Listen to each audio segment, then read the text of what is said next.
Director தேவி பிரசாத் ஷெட்டி இயக்கத்தில் விஜய ராகவேந்திரா நடிப்பில் வெளியாகிருக்க படம் தான் செகண்ட் கேஸ் ஆஃப் சீதாராம். இந்த படத்தோட விமர்சனத்தை தான் இந்த வீடியோவில் பார்க்க போகிறோம்.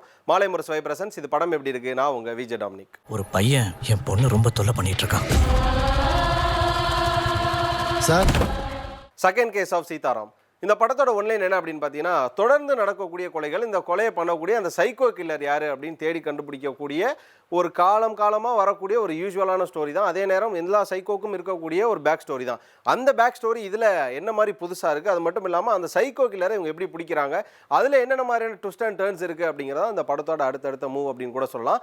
இது கர்நாடகாவில் தான், கன்னடாவில் எடுக்கப்பட்ட ஒரு படம், தமிழ்லையும் டப்பாகி வந்திருக்கு. ஒரு பக்கம் பார்த்ததுக்கப்புறமா இந்த வாரத்தில் ரிலீஸ் ஆன படத்தில் one of the best film அப்படின்னு சொல்கிற அளவுக்கான ஒரு படமாக இருக்குது.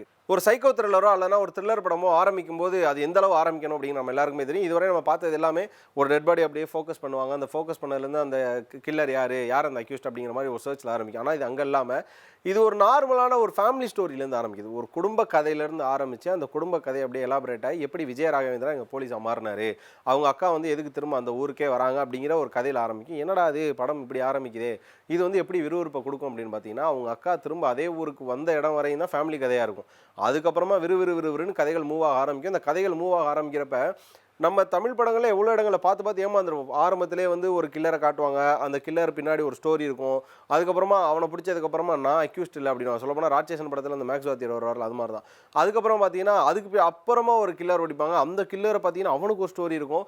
அவன் ரிவீல் பண்ணுறப்ப அதுக்கப்புறமா ஒரு கில்லர் இருப்பான், அதுக்கப்புறமா ஒரு கில்லர் இருப்பான்னு சொல்லி இங்கே கில்லர்ஸ் நிறைய பேர் வந்துட்டு இருப்பாங்க. யார் ரியா, அதாவது இந்த ஓஜி கில்லர் யார், ஓஜி சைக்கோ யார் அப்படிங்கிற ஒரு விஷயம் இருக்குல்ல, அது இந்த படத்தில் இருக்குது. சரி, இதுதான்டா இத்தனை வருஷம் படத்தில் இருக்குது, இதில் என்னடா வித்தியாசம்னு கேட்டிங்கன்னா, முதல்ல அது காட்டப்பட்ட விதம் அப்படிங்கிறது முதல்ல சூப்பராக இருந்தது. ஏன்னா பட்ஜெட்டட் ஃபிலிம் அப்படிங்கிறத தாண்டி ரொம்ப யதார்த்தமான ஒரு படமாக இருந்தது. அதாவது ரொம்ப வந்து சிஜிஸ் பண்ணாமல், ரொம்ப வந்து அதிபயங்கரமான பில்டப்ஸ் கொடுக்காம, சைக்கோ கில்லர்லாம் இப்படி தான் இருப்பான் அப்படிங்கிறது இல்லாமல் கொஞ்சம் நல்லா நேர்த்தியான ஒரு மேக்கிங்காக இருந்தது. இன்னொரு பக்கம் பார்த்தீங்கன்னா, ஆரம்பத்தில் ஃபஸ்ட்டு ஒரு கில்லர் வராரு, அவரை காட்டுறாங்க, அவர் பின்னாடி ஒரு வந்து கில்லரோ அப்படிங்கிற ஒரு விஷயம் இருந்தது. சொல்லப்போனால் ஒரு சீன் இருந்தது. அந்த சீன்லாம் பார்த்தீங்கன்னா ராட்சசன் படத்தில் அந்த பொண்ணு வந்து நம்ம ரவீனை வந்து தப்பிக்கிறதுக்கு பிளான் பண்ணிகிட்டே இருக்கும்போது பின்னாடி பார்த்தீங்கன்னா கிறிஸ்டோஃபர் நின்றுட்டு இருப்பாப்புல. அந்த சீன்லாம் பார்க்குறப்ப நமக்கு பேய் படம் பார்க்குற மாதிரி அள்ளு விட்டுரும்ல. ஸோ அந்த மாதிரியான ஒரு சீன் வந்து இந்த படத்தில் இருக்குது. அதுக்கப்புறமா ஒரு கில்லர், அந்த சீனும் இருக்குது. அதுக்கப்புறமா ஒருத்தர், அந்த சீனும் இருக்குது. இதெல்லாம் முடிஞ்சதுக்கப்புறமா இந்த ஓவரால் படம் பார்த்ததுக்கப்புறம் தெரிஞ்சதே என்ன அப்படின்னா, ஒரு சைக்கோஸ்க்கும் ஒரு கதை இருக்கும். அந்த ஒரு கதையுமே பார்த்தீங்கன்னா குடும்பம், பேரண்டல், இந்த இடத்துல இருந்தால் வந்து மோஸ்ட்டாக உருவாகுது.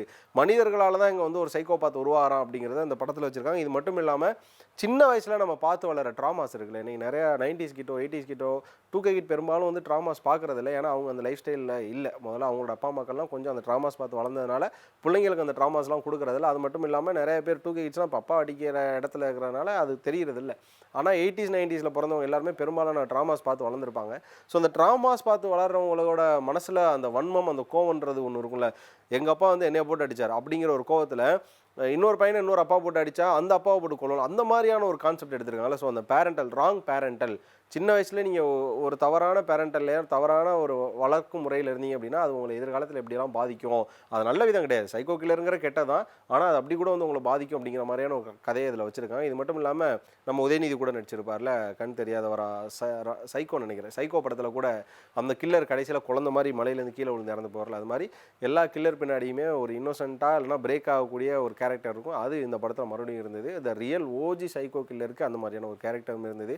இந்த படத்துக்கு மிக முக்கியமான விஷயம் என்ன அப்படின்னு பார்த்தீங்கன்னா, அந்த படத்தோட பிஜிஎம் தான். அந்த படத்தோட பிஜிஎம் டாப் நாச்சாக இருந்தது, தாறுமாறு. அதாவது ரொம்ப போட்டு குத்தாமல் கிட்டாரை இறக்கி அதை பண்ணி இதை பண்ணி நம்மளை பயம் அப்படிலாம் இல்லை. அந்த பிஜிஎம் அதுக்கு பின்னாடி வரக்கூடிய வாய்ஸ் அப்படிங்கிறது நம்மளை பார்க்குறப்பே தெரியும் இது தமிழ் படம் கிடையாது அப்படின்னு. அந்த மாதிரியான ஒரு நல்ல ஒரு மியூசிக்காக இருந்தது. அதுக்கப்புறமா இதோட டிஓபி நல்லா பண்ணிடுறாங்க. அங்கங்கே கொஞ்சம் எப்படி சொல்கிறது, லாங் ஷாட் எடுக்கும்போது குவாலிட்டி கம்மியாக இருந்தது. அது மட்டும் இல்லாமல் ஷூட்டுக்கு நிறையா மக்கள் ஒத்துழைக்கல போல். ஒரு படத்தோட ஷூட்டிங் சுற்றி எல்லாம் வேடிக்கை பார்த்துருந்தாங்க. சொல்லப்போனால் ஒரு 90s எடுக்கப்பட்ட படத்தை வந்து எப்படி வேடிக்கை பார்ப்பாங்க, அது மாதிரியான ஒரு ஃபீலிங்காக தான் இருந்தது. ஸோ அந்த ஒரு பட்சத்தில் அது ஒரு மாதிரி டிஸ்டர்பாக இருந்தது. அதர்வைஸ் வந்து இந்த படத்துக்கு எல்லாமே ப்ளஸ் வந்து. அதே நேரம் இந்த படத்துக்கு மைனஸ் என்ன அப்படின்னா, நம்ம தமிழ் சினிமாவில் ஒரு போலீஸோட கன் காணாமல் போச்சுன்னா அதை வந்து எவ்வளோ சீரியஸாக தேடுவாங்க அப்படின்னு நமக்கு தெரியல. ஆனால் அதை ரொம்ப ஈஸியாக ஒரு பக்கம் விட்டார். அதுக்கப்புறம் பார்த்தீங்கன்னா ஒரு ஊருக்குள்ளே அடுத்தடுத்து கொலை விழுகுது, இன்வெஸ்டிகேஷன் ஒரு பக்கம் ஸ்ட்ராங் பண்ணாமல் இன்னொரு பக்கம் வேறு பக்கம் அலையிற மாதிரியான விஷயங்கள். ஸோ இதெல்லாம் பார்க்குறப்ப இன்னும் கொஞ்சம் டைட் இருந்திருக்கலாமோ அப்படின்றது. ஒருவேளை இது வந்து கன்னட ரசிகர்களுக்கு பிடிக்கிறதுக்கான வாய்ப்புகள் இருக்குது. இது வந்து அவங்களுக்காக எடுக்கப்பட்ட படமாக கூட இருந்திருக்கலாம், அதனால் நமக்கு ஒட்டாமல் இருந்திருக்கலாம். ஆனால் ஓவராலாக பார்த்தீங்கன்னா இந்த வாரம் வந்த 10 படங்களில் ஒரு நல்ல படம் அப்படின்னு சொல்லிங்கன்னா அது வந்து கண்டிப்பாக செகண்ட் கேஸ் ஆஃப் சீதாராம் தான். நல்ல ஒரு சைக்கோ த்ரில்லர், இன்வெஸ்டிகேஷன் த்ரில்லர் பார்க்கணும், மிஸ் பண்ணிடக்கூடாதுன்னு நினைக்கிறோம். கண்டிப்பாக தியேட்டரில் போய் வந்து செகண்ட் கேஸ் ஆஃப் சீதாராம் பாருங்கள். நல்ல ஒரு தியேட்டர் எக்ஸ்பீரியன்ஸ். கொடுக்கும். சொல்லப்போனால் 11 படம் மாதிரியான ஃபீலிங்ஸ் உங்களுக்கு கொடுக்குறதுக்கான வாய்ப்புகள் கூட கொஞ்சம் இருக்குது. நீங்கள் யார் யார் செகண்ட் கேஸ் ஆஃப் சீதாராம் பார்த்தீங்க, உங்களுக்கு இந்த படம் எப்படியாப்பட்ட ஒரு வியூவை கொடுத்தது அப்படின்றத கண்டிப்பாக கமெண்ட்டில் சொல்லுங்கள். இந்த வீடியோ பிடிச்சிருந்தா லைக் பண்ணுங்கள், ஷேர் பண்ணுங்கள். மாலை முரசு வாய்ப்பு சப்ஸ்கிரைப் பண்ணிவிட்டு பக்கத்தில் இருக்க பெல் ஐக்கானை கிளிக் பண்ணிக்கோங்க.